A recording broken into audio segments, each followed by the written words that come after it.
So hello everyone, welcome back to the UGC NET free of cost series. ये जो पूरा batch है हम फ्री ऑफ कॉस्ट प्रोवाइड करने वाले हैं, जहाँ पर आपको कोई भी प्रीमियम की नीड नहीं पड़ेगी एंड आपको नोट्स भी प्रोवाइड किए जाएंगे, जिसके लिए आपको क्या करना होगा, डिस्क्रिप्शन में दिए गए टेलीग्राम चैनल पर जाकर हमें मैसेज करना होगा, जिसके बाद आपको पर यूनिट नोट्स 19 रुपीज़ में मिल जाएंगे।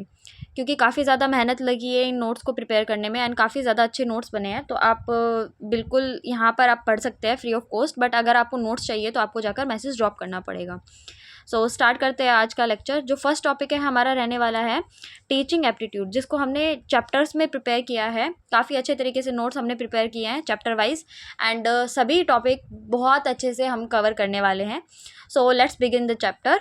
इस चैप्टर में हम क्या पढ़ने वाले हैं, कॉन्सेप्ट एंड नेचर पढ़ने वाले हैं टीचिंग का, टीचिंग के लेवल्स पढ़ने वाले हैं, मेथड्स एंड अप्रोचेस पढ़ने वाले हैं हम लोग, एंड क्वालिटीज़ पढ़ने वाले हैं, टीचर की क्या क्वालिटीज़ होती है, ब्लूम्स टैक्सोनॉमी एंड पीवीक्यूज ऑब्वियस सी बात है हम लोग करने वाले हैं। साथ ही में आप एग्जाम्पल भी देखेंगे। So our chapter begins with what is teaching. तो टीचिंग के बारे में हमें पता होना चाहिए। अगर हम डेफिनेशन सिंपल वर्ड्स में देखें तो इट इज़ 3-वे process which involves teacher, student and curriculum, या आपका सब्जेक्ट।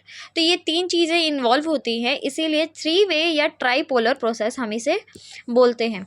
ये एक पर्पसफुल एक्टिविटी होती है जहाँ पर टीचर हेल्प करता है स्टूडेंट को लर्न करने में इन अ प्लान्ड वे। तो टीचर की ही रिस्पॉन्सिबिलिटी होती है कि एक प्लान तरीके से स्टूडेंट को इंफॉर्मेशन दे या इस तरीके से दे कि स्टूडेंट उसको ईजीली गेन कर पाए। So teaching is just not a talking और गिविंग नोट्स। टीचिंग क्या है कि सिर्फ नोट्स को प्रोवाइड कर देना या बातें कर लेना या उसको बता देना, ये टीचिंग नहीं है। वहाँ ऐसी कंडीशंस को क्रिएट करना पड़ता है टीचर को, जहाँ पर ऐसा इन्वायरमेंट क्रिएट करना पड़ता है जहाँ पर स्टूडेंट्स एक्चुअली चीज़ों को समझ पाए, अच्छे से अंडरस्टैंड कर पाए। ठीक है।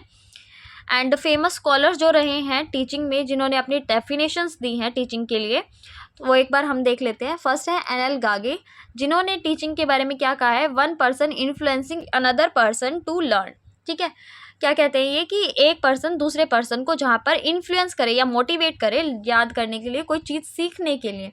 जॉन ड्यूई क्या कहते हैं, टीचिंग क्या है, helping a child to grow their full potential. तो किसी पर्सन को उनकी फुली पोटेंशियल तक ले जाना, पोटेंशियल है कि किसी काम को कितने अच्छे तरीके से वो सीख सकता है या कर सकता है। ठीक है। स्मिथ क्या कहते हैं, ए सेट ऑफ एक्शंस, ये एक सेट ऑफ एक्शन है, डिजाइंड एक्शंस है, जहाँ पर ऐसा इन्वायरमेंट या ऐसा कंडीशन क्रिएट करना जहाँ पर लर्निंग हो सके या कोई सीख सके। क्लार्क क्या कहते हैं, टीचर की जो जॉब होती है उसको सिंपल सी बात है कि लर्निंग पॉसिबल कराना है, उसको दूसरे लोगों को सिखाना है। तो की कैरेक्टरिस्टिक्स देख लेते हैं हम टीचिंग की। मैं आपको पहले ही बता चुकी हूँ, ये एक 3-पोल प्रोसेस है जहाँ पर टीचर, स्टूडेंट एंड करिकुलम तीनों चीज़ें इन्वॉल्व होती हैं। टीचिंग ऑलवेज प्लान्ड होती है और पर्पसफुल होती है। पर्पसफुल मीन्स आपको कोई ऑब्जेक्टिव होता है कि आप ये सब्जेक्ट या ये चीज़ क्यों पढ़ रहे हैं, ये रैंडम प्रोसेस नहीं है। टीचिंग क्या है, आप क्यों पढ़ रहे हैं, क्योंकि आपको एग्ज़ाम क्लियर करना है, ये आपका पर्पज़ है। टीचिंग को आर्ट एंड साइंस दोनों तरीके से एक्सप्लेन किया जाता है। टीचिंग के अपने ही क्लियर गोल और ऑब्जेक्टिव्स होते हैं। ये 2-वे कम्युनिकेशन है, क्योंकि टीचर जब सिर्फ स्टूडेंट को लेक्चर देता है तो ये 1-वे कम्युनिकेशन है। बट टीचिंग क्या है कि स्टूडेंट जहाँ पर क्वेश्चन पुट कर पाए, स्टूडेंट क्वेश्चन पूछेंगे और टीचर फिर उनको जवाब देगा, तो वो क्या होगा, ये 2-वे कम्युनिकेशन कहलाएगा। ठीक है। Teaching leads to learning, teaching not equal to learning. Teaching क्या है कि सीखना और सिखाना दोनों अलग अलग चीज़ें हैं, टीचिंग लर्निंग के इक्वल नहीं है। टीचिंग क्या है कि किसी चीज़ को सिखाना, कोई टीचर कोई चीज़ एक्सप्लेन कर रहा है बट स्टूडेंट उसे गेन कर रहा है या उससे सीख रहा है, तो दोनों अलग अलग चीज़ें हैं। टीचिंग क्या है, एक प्रोफेशनल एक्टिविटी है और एक सोशल प्रोसेस है कि हम समुदाय में रहते हुए उसकी नॉलेज को गेन कर रहे हैं कि कहाँ पे क्या चीज़ कैसे किस तरीके से हो रही है। आगे बढ़ते हैं। अभी मैंने बताया आपको teaching is not equal to learning, तो दोनों में जो डिफरेंसेस है वो एक बार देख लेते हैं हम। टीचर क्या कर रहा है कि एक्सप्लेन कर रहा है वाटर साइकिल को थ्रू आउट अ डायग्राम, तो उसे हम टीचिंग बोलेंगे। ठीक है। टीचर कोई चीज़ एक्सप्लेन कर रहा है, कोई चीज़ सिखा रहा है, तो उसे हम टीचिंग बोलेंगे। तो स्टूडेंट्स है उन चीज़ों को समझ रहे हैं कि बादल कैसे फॉर्म हो रहे हैं। यहाँ पे वाटर साइकिल समझाया टीचर ने, बट यहाँ पे क्या किया कि उससे बारिश कैसे बन रही है, तो वो लर्निंग होगी, जो बच्चे सीख रहे हैं। ठीक है। Teaching can happen without learning, teaching बिना लर्निंग के भी हो सकती है अगर मेथड गलत हो टीचर का, तभी। ठीक है। बट गोल हमेशा रहते हैं टीचिंग के कि लर्निंग को क्रिएट कर पाए या मैक्सिमम स्टूडेंट्स को अच्छे से वो चीज़ समझ में आए। ठीक है, हमेशा याद रखेंगे टीचिंग क्या है, एक क्रिएटिंग कंडीशंस है जहाँ पर स्टूडेंट्स अच्छे तरीके से चीज़ों को समझ पाएंगे। लर्निंग क्या है, इस प्रोसेस का रिजल्ट है। दोनों चीज़ें अलग अलग हैं, ये याद रखनी है। और PYQs तो बिल्कुल ऐड करने बनते हैं, तो यहाँ पे मैं PYQs भी लेकर आई हूँ आप लोगों के लिए। जैसे कि आप लोग यहाँ देख सकते हैं 2019 जून में ये क्वेश्चन आया हुआ है पहले। तो what is the best definition of teaching, तो बेस्ट डेफिनेशन क्या होगी, जहाँ पे क्रिएटिंग द राइट कंडीशंस, ऐसी कंडीशंस को टीचर को क्रिएट करना टीचिंग कहलाएगा, जहाँ पर लर्निंग पॉसिबल हो या लर्निंग हो सके। ठीक है, learning can happen. And next question है हमारा, teaching is called tripolar process. उसके जो 3 मेन कंपोनेंट्स है या पार्ट्स है वो क्या होंगे, टीचर, लर्नर, करिकुलम। ठीक है, ये 3 पोल प्रोसेस है जहाँ पर ये 3 चीज़ें इन्वॉल्व होती हैं। Next question is, teaching is consider as, अभी हमने पढ़ा था ना ही साइंस ना ही आर्ट, ये दोनों तरीके से एक्सप्लेन की जाती है। आर्ट में जहाँ पर क्रिएटिविटी, एक्सप्रेशन, पर्सनल स्टाइल, मतलब जिस तरीके से टीचर समझाता है या एक्सप्रेस करता है, जहाँ पर लर्निंग पॉसिबल हो पाए। साइंस पार्ट क्या प्रूव करता है, यूजिंग टू प्रूवन मेथड्स, जो ऑलरेडी मेथड्स दिए गए हैं उन्हें प्रूव करने के लिए साइंस पार्ट का यूज़ किया जाता है। तो दोनों तरीके से एक्सप्लेन की जाती है, साइंस के तरीके से भी और आर्ट के तरीके से भी। So our next chapter is level of teaching. ठीक है, लेवल्स होते हैं टीचिंग के, ईजी से डिफ़िकल्ट की तरफ हम अगर मूव करें तो फर्स्ट लेवल डायग्राम से समझिए आप। पहले सबसे पहले ग्राउंड फ्लोर आता है जो कि सबसे ईजीएस्ट है। ठीक है, then middle level and then top level. सबसे हार्डेस्ट UGC जिसे बेस्ट बोलता है वो ये लेवल है। ठीक है, जिसे हम रिफ्लेक्टिव लेवल भी बोल सकते हैं। तो जो फर्स्ट लेवल होता है इसे हम मेमोरी लेवल बोलते हैं, एंड सेकंड लेवल होता है अंडरस्टैंडिंग लेवल, और थर्ड होता है रिफ्लेक्टिव, जहाँ पर मेमोरी लेवल में सिर्फ क्या होता है कि चीज़ों को रिपीट कर सिर्फ स्टूडेंट्स क्या करते हैं कि उसे मेमोराइज़ करना स्टार्ट कर देते हैं। सेकेंड लेवल में अंडरस्टैंडिंग लेवल आता है जहाँ पर चीज़ें समझते हैं स्टूडेंट्स। ठीक है, चीज़ों को समझना शुरू करते हैं। एंड थर्ड क्या होता है कि जो चीज़ें उन्होंने गेन की है स्टूडेंट्स ने, उसे अपनी लाइफ में क्या करते हैं, इम्प्लीमेंट करते हैं या उन्हें यूज़ करते हैं। ठीक है, मेथड्स को। फर्स्ट लेवल क्या है, मेमोरी लेवल, जिसे हम रोट लेवल भी कह सकते हैं, जहाँ पर स्टूडेंट सिर्फ रिपीट करके मेमोराइज़ करना स्टार्ट कर देते हैं बिना कुछ सोचे समझे। और ये थ्योरी दी थी हमें हार्बर्ट ने, याद रखना है हमें, हार्बर्ट ने दी थी मेमोरी लेवल स्टोरी। ठीक है, सबसे रोट लेवल या ग्राउंड सरफेस वाली लर्निंग हार्बर्ट ने हमें दी थी। ठीक है, तो नेक्स्ट लेवल है अंडरस्टैंडिंग लेवल, जहाँ पर स्टूडेंट्स सोचना समझना शुरू करते हैं चीज़ों का। ठीक है, चीज़ों को सोचना और समझना शुरू करते हैं, जहाँ पर उसका मतलब समझते हैं, कॉन्सेप्ट को समझते हैं, और ये क्वेश्चन होता है कि उनके मन में ये चीज़ क्यों हो रही है। ठीक है, और ये थ्योरी दी थी हमें मॉरिसन ने, मीनिंगफुल लर्निंग भी हम बोल सकते हैं। लास्ट लेवल आता है रिफ्लेक्टिव लेवल, UGC नेट इसे बेस्ट लेवल बोलता है, जहाँ पर ये क्रिटिकल लेवल समझा जाता है, जहाँ पर चीज़ों को सॉल्व करना या चीज़ों को एनालाइज करना स्टार्ट करते हैं बच्चे, अपनी लाइफ में इम्प्लीमेंट करना स्टार्ट करते हैं। और ये थ्योरी हमें हंट ने दी थी, जहाँ पर इसे हम एक डीप लर्निंग मेथड भी बोल सकते हैं। ठीक है, जहाँ पर अच्छे से डीप में चीज़ें स्टूडेंट समझ पाते हैं। ठीक है, तो हमें याद रख लेना है। एक बार हम लोग फिर से डायग्राम से देख लेते हैं। फर्स्ट लेवल क्या था हमारा, ग्राउंड लेवल था, जहाँ पे सिर्फ मेमोराइजिंग स्टार्ट करते हैं बच्चे। एंड सेकंड क्या था, अंडरस्टैंडिंग, जहाँ पे चीज़ों को समझना शुरू करते हैं। एंड लास्टली जहाँ पर रिफ्लेक्टिव लेवल, जहाँ पर चीज़ें सॉल्व करना स्टार्ट करते हैं स्टूडेंट्स। हर्बर्ट जिन्होंने मेमोरी लेवल थ्योरी दी थी, जहाँ पर उन्होंने क्या किया था कि 5 स्टेप्स दिए थे इस थ्योरी के अंदर। एक बार हम लोग देख लेते हैं। फर्स्ट ऑफ होता है प्रिपरेशन करना, टीचर को सबसे पहले खुद को प्रिपेयर करना होता है टॉपिक। देन प्रेजेंटेशन, जहाँ पर वो बच्चों को वो देगा, ठीक है, प्रेजेंट करेगा topic. Then association, generalization and then application. ठीक है, एसोसिएशन में क्या होगा कि टीचर प्रेजेंट कर रहा है, लाइक जैसे स्टोरी टेलिंग हो गया, या फिर किसी और तरीके से अगर टीचर समझा रहा है तो उसको हम एसोसिएशन बोलेंगे। देन जर्नलाइजिंग, जहाँ पर बच्चे उसे समझेंगे, एंड देन एप्लीकेशन। इसे हर्बेशन 5 स्टेप्स भी बोला जाता है। नेक्स्ट लेवल जो अंडरस्टैंडिंग लेवल था, middle level, why and how, जहाँ पर बच्चे सोचना समझना शुरू करते हैं, जहाँ पर क्वेश्चन पुट करना स्टार्ट करते हैं, उनके भी 5 स्टेप्स हैं, ठीक है, जिसमें exploration, presentation, assimilation, organisation and recitation, ये 5 स्टेप मिडिल लेवल पर होंगे। के बाद हम लोग देख लेते हैं रिफ्लेक्टिव लेवल, जो कि बेस्ट लेवल है और मोस्ट इम्पॉर्टेंट लेवल है। तो ये हमेशा हमें याद रखना है कि ये डीपली चीज़ों को समझने या उसे अप्लाई करने के लिए, जहाँ पर स्टूडेंट क्या करते हैं कि इंडिपेंडेंट थिंकर्स बनते हैं।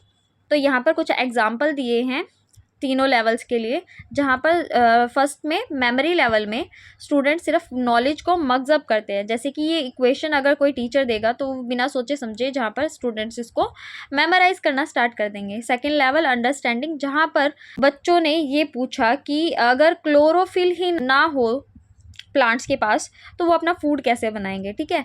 थर्ड लेवल पर जहाँ पर बच्चे खुद से डिस्कवर करना स्टार्ट करते हैं या सोचना शुरू करते हैं कि अगर क्लोरोफिल ना हो तो क्या आर्टिफिशियल फोटोसिंथेसिस पॉसिबल है या नहीं, ठीक है।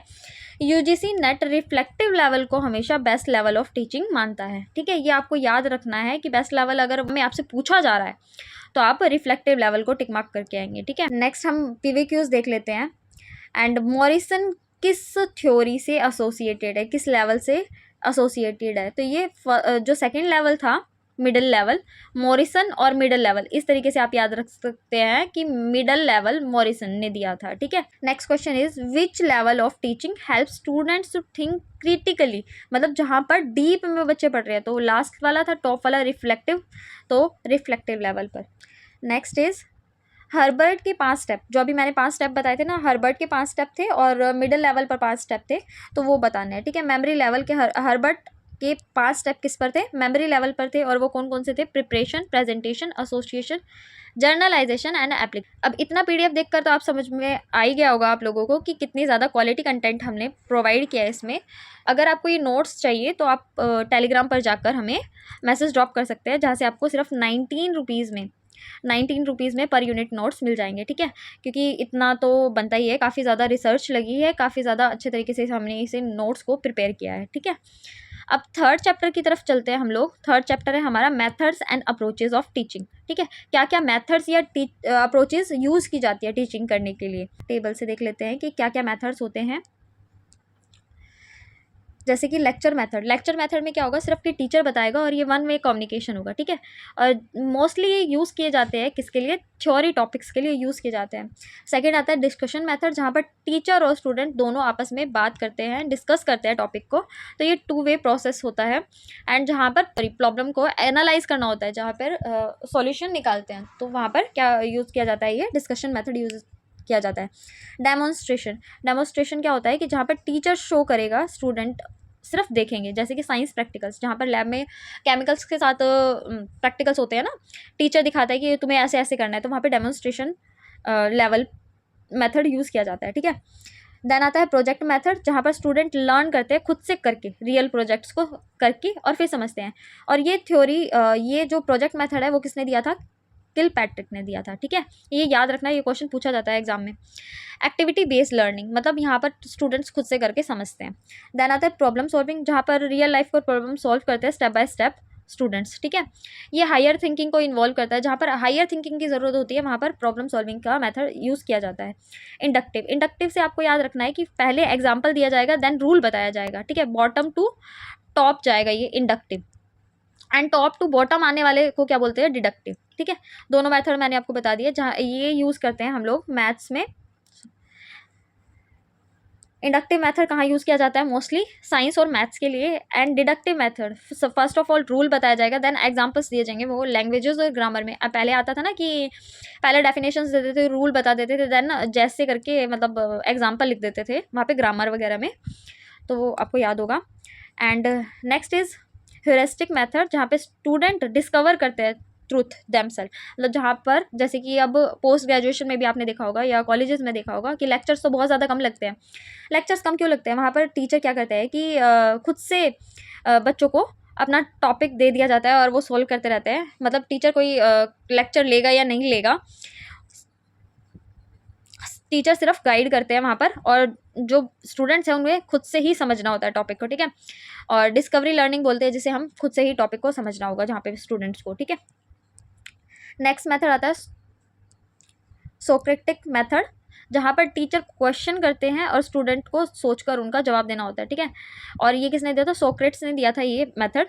एंड जहाँ पर क्रिटिकल थिंकिंग की ज़रूरत होती है, जहाँ पर ज़्यादा डीप में सोचने की ज़रूरत होती है स्टूडेंट्स को, वहाँ पे इस मेथड का यूज़ किया जाता है।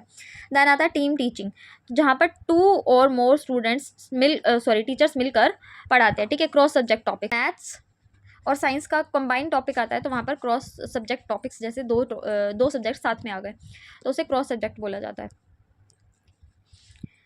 अब अप्रोचेस पढ़ लेते हैं, teacher centred versus student centred. तो टीचर सेंटर्ड थ्योरी क्या बोलती है? ये पुरानी थ्योरी है और ट्रेडिशनल थ्योरी है, जिसमें teacher is active, student are passive, जहाँ पर सिर्फ लेक्चर्स दिए जाते हैं टीचर के द्वारा, ठीक है। एंड ये अभी मॉडर्न थ्योरी में लेस प्रेफर्ड है, सबसे कम प्रेफर्ड इसे किया जाता है कि सिर्फ टीचर आए और लेक्चर दे और चला जाए, ठीक है। देन आता है स्टूडेंट सेंटर्ड, ये मॉडर्न और बेटर थ्योरी है, उससे अप्रोच है, जहाँ पर स्टूडेंट एक्टिव होता है, टीचर सिर्फ क्या करते हैं? हेल्प करते हैं, ठीक है, सिर्फ एज अ गाइड, और ये सबसे ज़्यादा प्रेफर्ड किया जाने वाला अप्रोच है, ठीक है। देन आता है एक्टिविटी बेस्ड। एक्टिविटी बेस्ड में क्या होता है कि स्टूडेंट लर्न करते हैं बाय डूइंग, ठीक है, खुद से करके सीखते हैं, जहाँ पर टीचर सिर्फ क्या काम करता है? ऑर्गेनाइज़र का काम करता है। ये एक अच्छी अप्रोच है पढ़ने के लिए, बट अगर सिर्फ ऑर्गेनाइज करके चीज़ें दे देगा तो स्टूडेंट को फर्स्ट ऑफ ऑल तो पता ही नहीं चलेगा कि करना क्या है, और दिमाग लगाने के बाद पता चलेगा, उससे स्टूडेंट सीखेगा, ठीक है। कंस्ट्रक्टिव लास्ट अप्रोच है हमारी, पियागेट और वियोगोट्स्की ने दिया था इस अप्रोच को, जहाँ पर स्टूडेंट अपनी नॉलेज को खुद बिल्ड कर, जैसे ऑनलाइन लेक्चर्स अगर टीचर ने प्रोवाइड कर दिए फैसिलिटेटर बनकर, तो वहाँ पर स्टूडेंट अपनी नॉलेज को गेन करेगा। मॉडर्न और बेस्ट तरीके में से एक है ये वाला, सबसे ज़्यादा प्रेफर्ड किया जाता है स्टूडेंट सेंटर्ड, और उसके बाद ये वाला मॉडर्न एंड बेस्ट, ठीक है। आगे बढ़ते हैं, तो इंडक्टिव और डिडक्टिव मेथड दोनों में हम लोग डिफरेंसेस देख लेते हैं अभी एक बार। जैसे इंडक्टिव मेथड में क्या होगा कि फर्स्ट ऑफ ऑल टीचर क्या करेगा कि एक क्वेश्चन पुट करेगा या एग्जांपल देगा, देन पूरी थ्योरी को एक्सप्लेन करेगा, जहाँ पर स्टूडेंट डिस्कवर कर पाएंगे पाइथागोरस थ्योरम कि कैसे अप्लाई हुआ, ठीक है। और डिडक्टिव मेथड क्या कहता है कि टीचर सबसे पहले क्या करेगा? फॉर्मूला को स्टेट कर देगा, देन एग्जाम्पल से उसे प्रूव करने को बोलेगा। तो इसे हम याद कैसे रख सकते हैं? इंडक्टिव का आई मतलब इंडिविजुअल एग्जाम्पल्स देंगे पहले, ठीक है। और डिडक्टिव में क्या करेंगे? तो डेफिनेशंस या रूल्स को पहले प्रोवाइड किया जाएगा, तो वो डिडक्टिव मेथड कहलाएगा, ठीक है। Let's move on to the PVQs. The project method of teaching was developed by, किसने दिया था? अभी मैंने आपको पढ़ाया था कि ये एग्जाम में पूछा जाता है, किलपैट्रिक ने दिया था, ठीक है मेथड। ये देखो 2022 जून में आया हुआ है ये क्वेश्चन। आगे बढ़ते हैं, अब ये बताओ कि सोक्रेटिक मेथड किस पे बेस्ड है? Asking questions and having a dialogue. ये किसने दिया था? सोक्रेट्स ने दिया था, ठीक है। नेक्स्ट है ह्यूरिस्टिक मेथड, जहाँ पर टीचर का रोल हमें बताना है, जहाँ पर टीचर सिर्फ एज अ गाइड एक्ट करता है, ठीक है। ह्यूरिस्टिक ग्रीक वर्ड है जिसका मतलब होता है टू डिस्कवर, जहाँ पर टीचर सिर्फ गाइड करेगा और बच्चों को खुद से डिस्कवर करना होगा चीज़ों को, ठीक है। Next is teaching approach gives maximum importance to the students. Which teaching approach मतलब बच्चों को सबसे ज़्यादा, मतलब स्टूडेंट्स को सबसे ज़्यादा इंपॉर्टेंस देने वाला मेथड कौन सा है? Teacher centre, subject centre, learner centre या कंटेंट सेंटर? तो लर्नर सेंटर में सबसे ज़्यादा प्रेफरेंस दी जाएगी स्टूडेंट्स को और उनकी बातों को। नेक्स्ट है chapter 4, qualities of a good teacher. First of all professional quality, जिसमें डीप नॉलेज होनी चाहिए सब्जेक्ट की टीचर को, एंड उसे पता होना चाहिए कि किस तरीके से पढ़ाना है, ठीक है। सब्जेक्ट जैसे हम पेडागोगी बोलते हैं, उसे टीचिंग के लिए मैनेज करना आना चाहिए, सभी चीज़ को मैनेज करना आना चाहिए। कम्युनिकेट्स क्लियरली, अच्छे से क्लियरली कम्युनिकेट करना चाहिए स्टूडेंट से। Can test and evaluate the students fairly, मतलब अच्छे से बिना किसी भेदभाव के इवेल्युएट कर सके बच्चों को, ठीक है। देन आता है पर्सनल क्वालिटीज़। एक टीचर में पर्सनल क्वालिटीज़ क्या क्या होनी चाहिए? पेशेंट और अंडरस्टैंडिंग होना चाहिए कि बच्चों की बातों को अच्छे से समझ पाए। एंथुसियास्टिक एंड डेडिकेटेड होना चाहिए अपने सब्जेक्ट को लेकर। एंड क्रिएटिव एंड फ्लेक्सिबल, तो अपने सब्जेक्ट को लेकर बच्चों के साथ क्रिएटिव, मतलब वो किस किस तरीके से अपने सब्जेक्ट को एक्सप्लेन करता है, या किसी एक मेथड से किसी स्टूडेंट को समझ में नहीं आया तो वो अलग मेथड यूज़ कर पाए, तो इसलिए फ्लेक्सिबल भी होना चाहिए। गुड मॉरल कैरेक्टर होना चाहिए, डेमोक्रेटिक एटीट्यूड होना चाहिए जहाँ पे सभी बच्चों की रिस्पेक्ट की जाए। And the last, social qualities. एक टीचर में सोशल क्वालिटीज़ भी होनी चाहिए, जैसे कि एक गुड टीम प्लेयर। पूरी क्लासरूम क्या है, एक टीम ही तो है, उसे लास्ट है सोशल क्वालिटीज़। सोशल क्वालिटीज़ भी होनी चाहिए टीचर में, जैसे कि एक गुड टीम प्लेयर। पूरा क्लासरूम क्या है, टीम है, और उसे मैनेज करना आना चाहिए टीचर को, ठीक है। Works well with the others, मतलब स्टूडेंट्स के साथ काम करना आना चाहिए। गुड लीडर, अच्छा लीडर होना चाहिए। कल्चरली सेंसिटिव होना चाहिए। Involve in community. नेक्स्ट होता है modern roles of a teacher. एक टीचर किस किस तरीके से अपना रोल को निभाता है, ठीक है। क्या क्या रोल्स होते हैं। फैसिलिटेटर, जहाँ पर एक लर्निंग इन्वायरमेंट क्रिएट करता है और गाइड करता है स्टूडेंट्स को टीचर। एक मोटिवेटर, जहाँ पर टीचर क्या करता है कि स्टूडेंट्स को इंटरेस्ट लेकर आता है स्टूडेंट्स का और उनको एक्साइटेड करता है about the learning.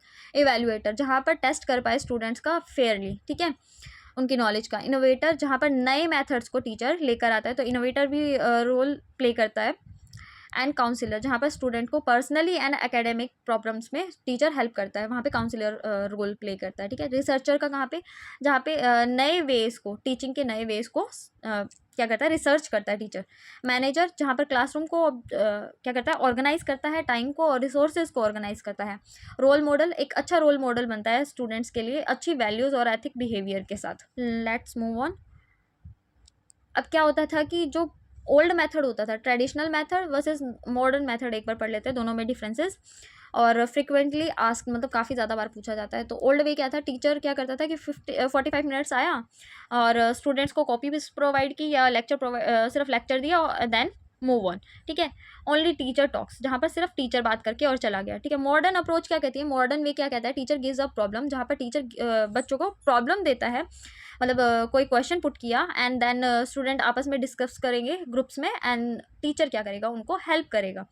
Student discover the answer themselves, जहाँ पर स्टूडेंट्स अपने आप से उसका क्वेश्चन का आंसर सर्च करेंगे, ठीक है। टीचर क्या करेगा, गाइड करेगा उन्हें। और यूजीसी नेट में मॉडर्न स्टूडेंट स्टैंडर्ड क्या है, बेटर बताई गई है, जहाँ पे मैंने आपको बताया था प्रेफर्ड, ठीक है। इन नोट्स के लिए आपको क्या करना पड़ेगा, टेलीग्राम पर मैसेज करना पड़ेगा, ठीक है। हाँ, डिस्क्रिप्शन में प्रोवाइड कर दी गई है डिटेल्स आपको। नेक्स्ट पीवीक्यूज देख लेते हैं हम लोग। Which of the following not a quality of effective teaching. Effective teaching की क्वालिटी कौन सी नहीं है, नॉट अ क्वालिटी, ठीक है। क्लियर ऑब्जेक्टिव, ऑब्वियस ही बातें होने चाहिए। स्टूडेंट पार्टिसिपेशन, स्टूडेंट्स का भी पार्टिसिपेशन होना चाहिए और फीडबैक भी देना चाहिए टीचर को स्टूडेंट्स मतलब उनके वर्क के लिए। बट अगर teacher doing all the talking in the class, सिर्फ टीचर ही बोले जा रहा है, तो वो एक अच्छी मतलब ये एक गुड क्वालिटी नहीं होगी, इफेक्टिव अप्रोच नहीं होगी, ठीक है। इफेक्टिव टीचिंग क्या कहती है, टू वे प्रोसेस होना चाहिए, स्टूडेंट्स को भी क्वेश्चन पुट करने चाहिए आगे से। तो आप अगर कोई भी डाउट लगता है तो आप उसमें पूछ सकते हैं मुझे कमेंट सेक्शन में, इससे मुझे याद आ गया। नेक्स्ट क्वेश्चन इज, जो कि 2021 जून में पूछा गया था, a teacher who excites and inspire the students, वो कौन सा रोल प्ले करता है जब एक्साइट करता है या इंस्पायर करता है कोई चीज़ को पढ़ने के लिए, तो वहाँ पे मोटिवेटर का रोल प्ले करता है teacher. Next question is, the most important quality of a good teacher, सबसे ज़्यादा इंपॉर्टेंट क्वालिटी कौन सी होती है एक टीचर में, स्ट्रॉन्ग सब्जेक्ट नॉलेज, मतलब सबसे पहले तो उसे खुद से ही नॉलेज होनी चाहिए ना, तभी तो वो किसी आगे मतलब स्टूडेंट्स को एक्सप्लेन कर पाएगा।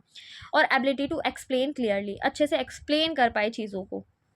UGC NET always says know your subject well, अपने सब्जेक्ट के बारे में अच्छे से पता होना चाहिए। एक्सप्लेन इट क्लियरली, अच्छे से क्लियरली एक्सप्लेन करना चाहिए अपने सब्जेक्ट को ताकि सामने वाले समझ पाए।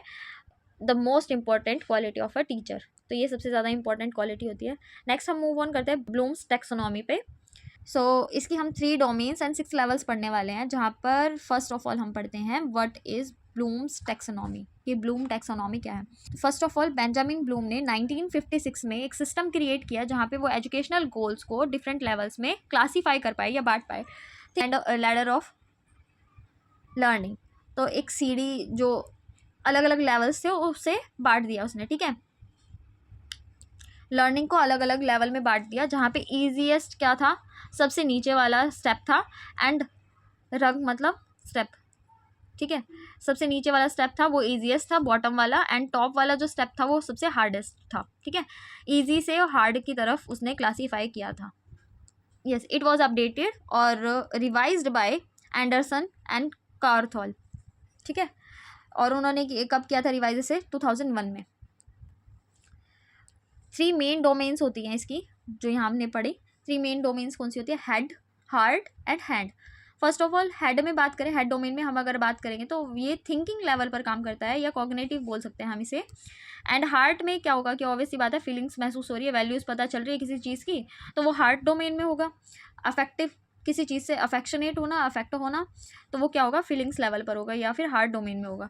ये हैंड डोमेन क्या होगा? फिजिकल स्किल्स या फिजियोमोटर जो हम बोल पाएंगे इसे, जैसे कि कोई भी फिजिकल एक्टिविटी करना, ठीक है, फिजिकल स्किल्स को गेन करना या परफॉर्म करना, वो हेड डोमेन में आएगा। अब हेड डोमेन के बारे में हम लोग पढ़ लेते हैं। तो हम फर्स्ट जो कॉग्निटिव डोमेन और हेड डोमेन दिया था बेंजामिन ब्लूम ने, उसके बारे में पढ़ लेते हैं कि ओरिजिनल जो उसके फैक्टर्स दिए थे 1956 में, वो ये वाले दिए थे बेंजामिन ब्लूम ने। एंड देन रिवाइज जो किए गए थे वो ये वाले थे, ठीक है। फर्स्ट जो लोवेस्ट था, सबसे पहले नॉलेज, तो उसको रिवाइज किया गया था रिमेंबरिंग से, कंप्रीहेंशन को अंडरस्टैंडिंग से, एप्लीकेशन को अप्लाइंग से, एनालिसिस को एनालाइजिंग से। तो ये दोनों सेम थे। कंप्रीहेंशन मतलब जो प्रैक्टिस हमने किया वही अंडरस्टैंडिंग में इसने रिवाइज कर दिया गया। देन नॉलेज को रिमेंबरिंग से रिप्लेस कर दिया गया था। नेक्स्ट वाले में अगर सिंपल मीनिंग में अगर आपको देखना है तो आप यहाँ से देख सकते हैं, ठीक है। जैसे रिमेंबरिंग को रिकॉल इट, एंड अंडरस्टैंडिंग को एक्सप्लेन करना, मतलब अंडरस्टैंडिंग करेंगे तभी तो एक्सप्लेन कर पाएंगे ना। अप्लाइंग करना तो यूज़ करना है, एंड एनालाइजिंग मतलब break into parts and then analyse कि कौन सा ज़्यादा सही है कौन सा गलत है। आंसर्स में हम चेक करते हैं ना, एनालाइज करते हैं अपने आंसर्स को। देन मूव करते हैं हम फिफ्थ लेवल की तरफ। फिफ्थ लेवल था हमारा सिंथेसिस, एंड जिसको इवेल्युएटिंग कर दिया गया था और इवेल्युएशन को क्रिएटिंग कर दिया गया था। तो मोस्ट इंपॉर्टेंट वाले जो हैं ये दो हैं, ठीक है, जिन्हें चेंज किया गया था, जैसे कि सिंथेसिस को इवेल्युएटिंग और इवेल्युएशन को क्रिएटिंग। तो सिक्स्थ वाला इवेल्युएशन और क्रिएटिंग आपको याद करना है कि फर्स्ट वाले को तो इवेल्युएटिंग कर दिया गया था, यहाँ से उठाकर यहाँ पे डाल दिया गया था। एंड सिंथेसिस, जो सिंथेसिस था उसको रिवाइज करके इवेल्युएट किया था, इवेल्युएशन को क्रिएटिंग किया था, ठीक है। पोजीशन चेंज हुई थी। मेंशन भी किया हुआ है कि स्वैप कर दिए गए थे ना, जो ओरिजिनल था फिफ्थ सिंथेसिस था, सिक्स्थ इवेल्युएशन था, ठीक है। तो और रिवाइज किया गया था वो क्या था? इवेल्युएटिंग और क्रिएटिंग, ठीक है। और क्रिएटिंग वाला याद रखना है कि ये हाईएस्ट कंपोनेंट है, क्रिएटिंग है, ठीक है। ये हमेशा याद रखना है, ये मोस्ट इंपॉर्टेंट है, ठीक है। Remember in the revise version, और रिवाइज वर्जन में आप याद रखिएगा creating on the top. Next affective domain, heart domain जिसे हम बोलेंगे, जिसमें feelings, value, attitudes, emotion consider किया गया इन्हें। तो इसके लेवल्स देख लेते हैं। ये किसके अकॉर्डिंग दिए गए हैं लेवल्स? कराथवॉल के अकॉर्डिंग दिए गए हैं। जैसे कि फर्स्ट लेवल था lowest level, receiving, then responding, valuing, organising और कैरेक्टराइजेशन। हाईएस्ट लेवल कैरेक्टराइजेशन को दिया गया है हार्ट डोमेन में। जो पीछे वाला था कॉग्निटिव डोमेन या हेड डोमेन, उसमें किसे दिया गया था? हाईएस्ट रिवाइज वाले को क्रिएटिंग, ठीक है, ये याद रखना है। रिसीविंग में क्या होगा कि willing to pay attention, student सोचेंगे कि अटेंशन देना चाहिए, ठीक है। देन रिस्पॉन्डिंग, और उस पर रिएक्ट करेंगे, पार्टिसिपेट करेंगे अपना जो एक्टिविटी चल रही है। वैल्यूइंग, देन अगर जब स्टूडेंट्स को बिलीव होने लगेगा कि ये सच में कुछ इंपॉर्टेंट चीज़ है, समझने लायक है, तो वो वैल्यू करना स्टार्ट करेंगे। देन ऑर्गेनाइजिंग, स्टूडेंट अरेंज करेंगे अपनी वैल्यूज़ को कि फर्स्ट ये टॉपिक हम करते हैं ना एग्जाम में कि पहले ये टॉपिक ज़्यादा मार्क्स का आएगा तो ये हमारे लिए इंपॉर्टेंट ज़्यादा है। देन ऑर्डर में लगाना, इसको क्या होगा? ऑर्गेनाइजेशन होगा। Then characterisation, students lives by their value every day, मतलब खुद की वैल्यू से ही चलना स्टार्ट करेंगे जब स्टूडेंट, वो क्या होगा? कैरेक्टराइजेशन, और ये हाईएस्ट लेवल है। नेक्स्ट है फिजियोमोटर डोमेन, हैंड डोमेन जिसे हम कहेंगे, ये दिया था सिम्पसन ने। तो ये याद रखना है हमें। फर्स्ट जो हेड डोमेन था, हेड डोमेन किसने दिया था? सबसे पहले ब्लूम ने दिया था, बेंजामिन ब्लूम ने। देन उसको एंडरसन और कार्थवॉल ने रिवाइज किया था, ठीक है। ये दिया था 1956 में और ये 2001 में रिवाइज किए गए थे। देन था हार्ट वाला, हार्ट डोमेन, जिसको हमने अफेक्टिव डोमेन बोला था, जिसके किसने दिए थे? कार्थवॉल ने दिए थे। और लास्ट है फिजियोमोटर या फिर हैंड डोमेन, ठीक है, जिसमें फिजिकल स्किल्स को कंसीडर किया जाता है। ये किसने दिया था? सिम्पसन ने। इसके लेवल हम लोग ये देख लेते हैं एक बार। इसके 7 लेवल्स हैं। जहाँ पर प्रिसिप्शन का मतलब क्या होगा, using senses to guide movements, ठीक है, गाइड करने के लिए, जैसे कि वॉचिंग बिफोर डूइंग, जहाँ पर टीचर पहले से दिखाएगा कि आपको इस तरीके से प्रोसेस को फॉलो करना है। सेट मतलब जहाँ पर मेंटली और फिजिकली सेट होना, रेडी होना एक्ट करने के लिए, कोई चीज़ को करने के लिए, ठीक है। जैसे गाइडेड रिस्पॉन्ड मतलब जहाँ पर इंस्ट्रक्शंस को फॉलो करके अपना ट्रायल देंगे, या फिर वहाँ पे ट्रायल देते हुए या तो पास होंगे या एरर आएगा, ठीक है, फेल हो जाएंगे। Then mechanism, skill is becoming habit, जहाँ पे जो उनकी स्किल है, कोई क्वेश्चन पुट किया गया और फटाक से आंसर दे दिया स्टूडेंट ने, तो वो उसकी स्किल बन गई, ठीक है। स्किल क्या बन गई, हैबिट बन गई कि इस चीज़ का आंसर तो इस तरीके से देना है। कॉम्प्लेक्स ओवर्ट रिस्पॉन्स, ठीक है, जहाँ पर स्किल्ड और स्मूथ परफॉर्मेंस स्टूडेंट देता है, मतलब कॉम्प्लेक्स लेवल में आता है ये, ठीक है, ओवर्ट रिस्पॉन्ड लेवल में। देन आता है एडेप्शन, जहाँ पर adjusting skills for new situations, मतलब खुद की स्किल्स को, मतलब किसी सिचुएशन में कैसे परफॉर्म करना है उस तरीके से एडेप्शन किया जाता है, ठीक है, एडेप्शन लेवल पर। देन ऑर्गेनाइजेशन, ऑर्गेनाइजेशन यहाँ पर हाईएस्ट लेवल है, किसमें, हैंड में, हैंड डोमेन में। Creating completely new movements and skill, जो अपनी एग्जिस्टिंग नॉलेज को यूज़ करके न्यू स्किल को डेवलप करना ऑर्गेनाइजेशन कहलाएगा यहाँ पर, ठीक है। नेक्स्ट मूव ऑन करते हैं, विच डोमेन कॉमनली यूज्ड या आस्क्ड इन एग्जाम। अभी हमने पढ़ा कि फिजिकल स्किल से पढ़ेगा या सीखेगा तो उसे फिजियो मोटर डोमेन या हैंड डोमेन हम बोलेंगे। स्टूडेंट डेवलपिंग, ये कुछ एग्जाम्पल है जो एग्जाम में पूछे गए हैं, वही मैंने इसके अंदर इंक्लूड किए हैं, तो आप ध्यान से देखो इसे। Student developing love for environment, after nature trip के बाद इन्वायरमेंट को ऑटोमेटिकली स्टूडेंट लाइक करने लग जाता है, वो क्या कहलाएगा, अफेक्टिव या हार्ड डोमेन में आएगा, ठीक है। देन सॉल्व करेगा किसी कॉम्प्लेक्स प्रॉब्लम को, मैथ प्रॉब्लम को, तो वो हेड या कॉग्निटिव डोमेन में जाएगा। एप्लीकेशन कैसे याद रख सकते हैं हम इसे, याद रखने के लिए हेड कॉग्निटिव जो ब्लूम ने दी थी, हार्ट अफेक्टिव कैथरॉल ने दी थी, and then Harrow physio motor Simpson ने दी थी, ठीक है, ये याद रखनी है आपको। देन मूव ऑन करते हैं हम PYQs पे। तो फर्स्ट क्वेश्चन क्या है, in the revised Bloom's taxonomy 2001, जो कि 1956 ने ब्लूम 1956 में ब्लूम ने दी थी, देन उसको रिवाइज कब किया गया था, 2001 में। तो हाईएस्ट कौन सा था उसमें, हाईएस्ट कौन सा था उसमें लेवल, क्रिएटिंग, जिसको किससे चेंज किया गया था, इवैल्यूएशन से। इवैल्यूएशन याद है ना, इवैल्यूएशन यहाँ से उठा के यहाँ पे रख दिया था, फिफ्थ वाले में इवैल्यूएटिंग बना दिया था उसका। यहाँ पर क्या था, सिंथेसिस, सिंथेसिस को चेंज कर सिंथेसिस को इवैल्यूएटिंग में चेंज किया था, और इवैल्यूएशन को किस में चेंज किया था, क्रिएटिंग में, ठीक है। ये याद रखना है आप लोगों को, ये दो स्टेप मोस्ट इंपॉर्टेंट स्टेप्स हैं जो कि मोस्टली आस्क करते हैं UGC नेट एग्जाम में। मूव ऑन करते हैं नेक्स्ट क्वेश्चन पर। Next question is which domain deals with feelings and attitudes. Feelings की बात आ गई तो सीधी बात है, हार्ट से काम लेंगे, तो कौन सी अफेक्टिव डोमेन यहाँ पे यूज होगा, यहाँ पे अफेक्टिव डोमेन इससे डील करेगी। Next question is a student analysis the situation and evaluates the different options, ठीक है।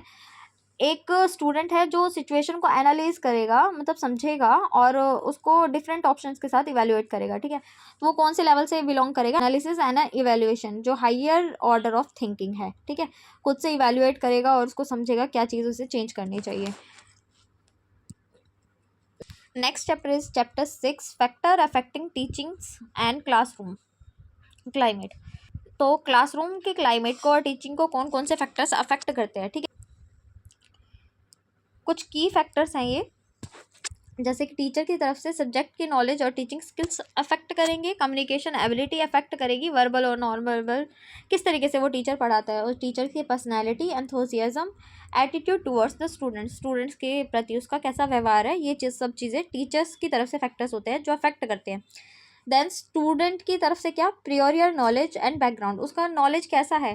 टीचर अगर कोई चीज़ पढ़ा रहा है, उसे मान लो 10th क्लास के बच्चे को पढ़ा रहा है कोई टीचर, और उसे 5th क्लास का ही नहीं आएगा, तो 10th क्लास का कैसे पढ़ा पाएगा, ठीक है। तो वो फैक्टर अफेक्ट करते हैं स्टूडेंट की तरफ से, जैसे कि इंटेलिजेंस, लर्निंग स्टाइल, कि स्टूडेंट का लर्निंग स्टाइल कैसा है, कि इन द डेप्थ जाके, मतलब मान लो 5 मिनट का टॉपिक टीचर कैसे 15 मिनट एक्सप्लेन करेगा सिर्फ एक बच्चे को, ठीक है।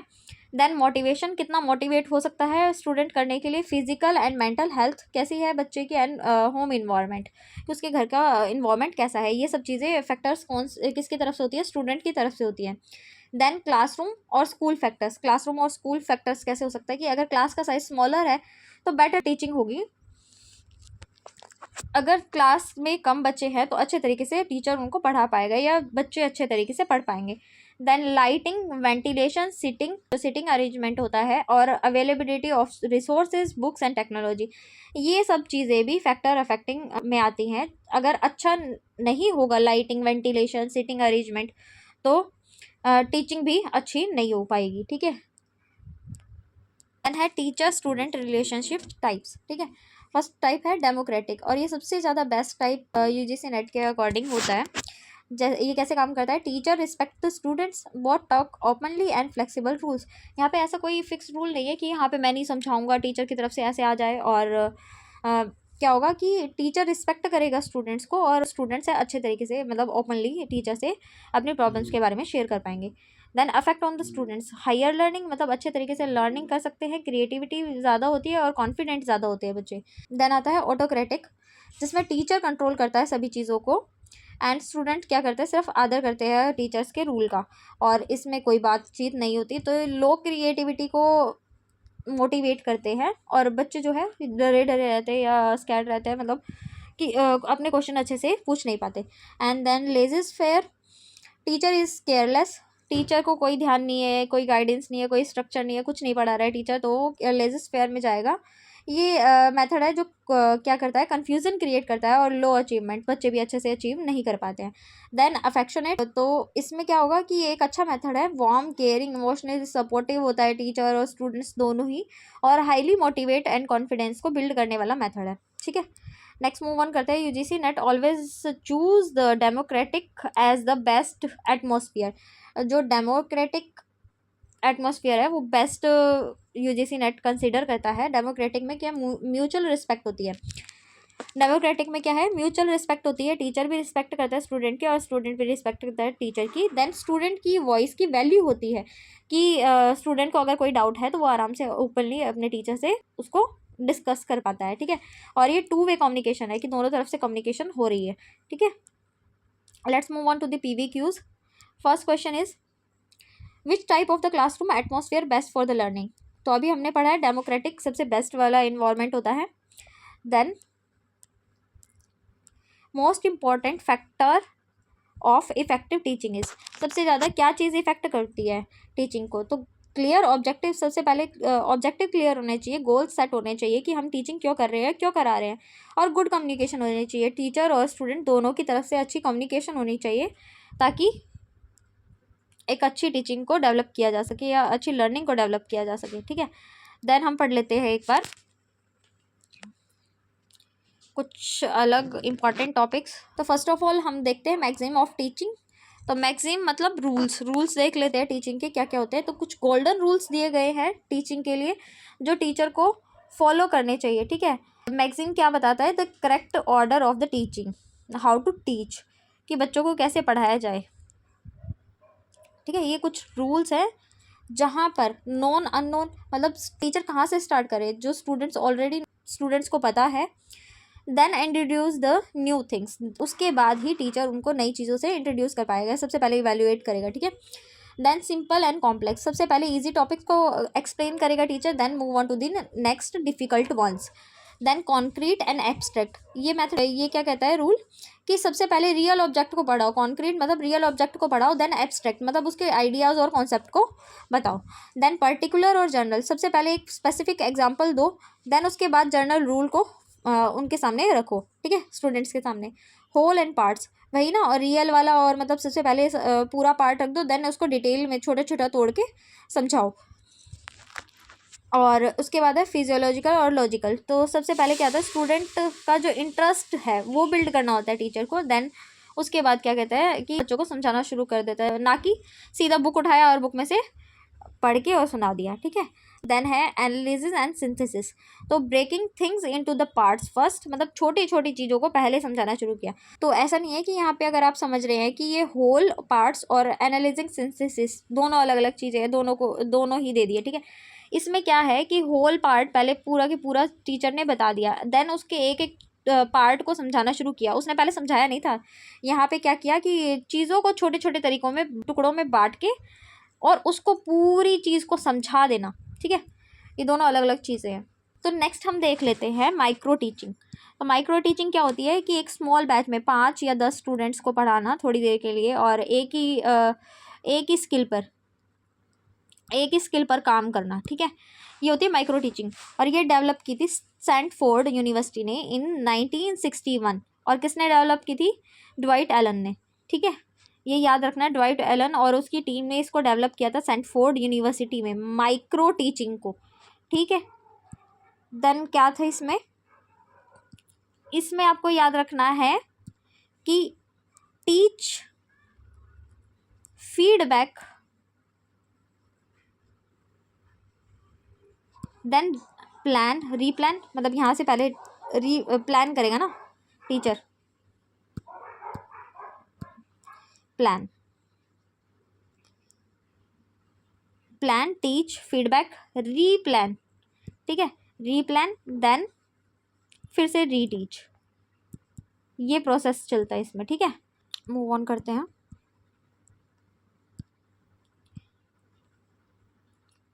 की फैक्ट्स पढ़ लेते हैं एक बार इसके, कि माइक्रो टीचिंग को सैंडफोर्ड यूनिवर्सिटी में यूएसए में डेवलप किया गया था 1961 में। ड्वाइट एलन ने किया था। और इसकी साइकिल कैसे चलती है? टीचिंग, फीडबैक, रीटीच, मतलब अभी जैसे हमने प्रोसेस पढ़ा। और इसमें स्मॉल ग्रुप को पढ़ाया जाता है और एक ही स्किल पे ध्यान दिया जाता है एक टाइम पर। देन आता है फ्लिप्ड क्लासरूम एंड MOOCs, ठीक है। फ्लिप्ड क्लासरूम क्या होता है कि ऑनलाइन लेक्चर्स प्रोवाइड कर दिया जाता है घर पे ही बच्चों को। देन क्लास टाइम में, जब टीचर क्लास लेते हैं स्कूल टाइम में या आपके लेक्चर के टाइम पे, तो क्या करता है कि वहाँ पे डिस्कशन की जाती है और एग्जाम्पल्स के साथ प्रैक्टिस की जाती है। मतलब टॉपिक तो घर से ही बच्चों को क्लियर करके लेकर आना पड़ता है। देन क्लास टाइम में टीचर उनको क्या करता है कि प्रैक्टिस कराता है। और ये अपोजिट है किससे? ट्रेडिशनल अप्रोच से, ठीक है। When the lecture on the YouTube at the night, मतलब घर से देख कर आओ, देन सॉल्व प्रॉब्लम करो साथ में आके क्लासरूम। अब MOOC क्या है? मैसिव ओपन ऑनलाइन कोर्सेज, जो ऑनलाइन प्रोवाइड किया जाए कोर्सेज, बहुत बड़ी वाइड रेंज तक स्टूडेंट्स को फ्री और अफोर्डेबल ऑनलाइन कोर्सेज जो कि सभी के लिए अवेलेबल हों, जिसकी कोई लिमिट ना हो, उसे हम क्या बोलते हैं? MOOC, ठीक है। जैसे कि कोर्सेरा, EDX और स्वयं। स्वयं क्या है कि इंडिया का ऑफिशियल प्लेटफॉर्म है by the government of India, जो कि एजुकेशन प्रोवाइड करने के लिए फ्री कोर्सेज प्रोवाइड किए जाते हैं इस पर। PYQs देख लेते हैं। First question is micro teaching was first developed at the which university? अभी हमने पढ़ा था सैंडफोर्ड में 1961 में, है ना। और किसने किया था? फटाफट बताओ। ड्वाइट एलन ने, Stanford University. Next question is which teaching techniques uses the teach and reteach cycle? तो वो माइक्रो वाले में ही था ना, teach reteach. Next is from unknown to known या नोन टू अननोन। मैगजीन किससे रिलेटेड था? मतलब ये रूल किससे रिलेटेड था? टीचिंग से रिलेटेड था, ठीक है। गोल्डन रूल्स थे ना। रिपीट करो एक बार, कमेंट में बताओ कि कौन कौन से रूल्स थे। Next move on to the next question. स्वयं is India's national platform for, मतलब कौन सा नेशनल प्लेटफॉर्म है, किस चीज़ के लिए है स्वयं? MOOC यानी कि फ्री ऑनलाइन कोर्सेज के लिए, ठीक है। Massive open online courses. ये था आपका चैप्टर। और इसके बाद क्विक रिवीजन नोट्स भी आपको मिलेंगे कि फटाफट से आप रिवाइज कर पाए सब चीज़ें। ये भी आपको इसी PDF के अंदर मिलने वाली है। देन आपको मिलेगा एक माइंड मैप, ठीक है। माइंड मैप से भी आप रिवाइज कर सकते हैं। PDF आपको मिलेगा, रुक जा, तो ये PDF आपको मिलेगा टेलीग्राम पर, ठीक है। टेलीग्राम पर आपको डिस्क्रिप्शन में दिए गए लिंक से जाना है और वहाँ पे आपको मैसेज ड्रॉप करना है, तो आपको ये PDF सिर्फ 19 रुपीज़ में मिल जाएगा, ठीक है। हर यूनिट के नोट्स आपको 19 रुपीज़ में मिल जाएंगे, ठीक है। फटाफट से जाओ और नोट्स चाहिए तो फटाफट से मैसेज कर दो। मिलते हैं नेक्स्ट वीडियो में नेक्स्ट टॉपिक के साथ, यूनिट 2 के साथ। और हो सकता है मैथ्स के लिए हमें एक अलग से क्लास लेनी पड़े, क्योंकि एक ही दिन में मैथ्स के सभी टॉपिक्स क्लियर नहीं हो सकते हैं, क्योंकि उसके काफ़ी ज़्यादा एग्जांपल्स और क्वेश्चंस हैं जो आपको प्रैक्टिस करने पड़ेंगे। तो येस और नो कमेंट कर देना अगर अलग से क्लास के लिए इंटरेस्टेड हो तो, अदरवाइज नहीं तो इसी 1 या 2 वीडियो में, इसी क्लास के बीच में, इसी सीरीज़ के बीच में हमें ख़त्म करना पड़ेगा मैथ्स को। तो येस और नो में फटाफट से कमेंट कर देना और बता देना कि मैथ्स के लिए अलग से क्लास चाहिए या नहीं। चैनल को सब्सक्राइब कर लेना। मिलते हैं नेक्स्ट वीडियो में।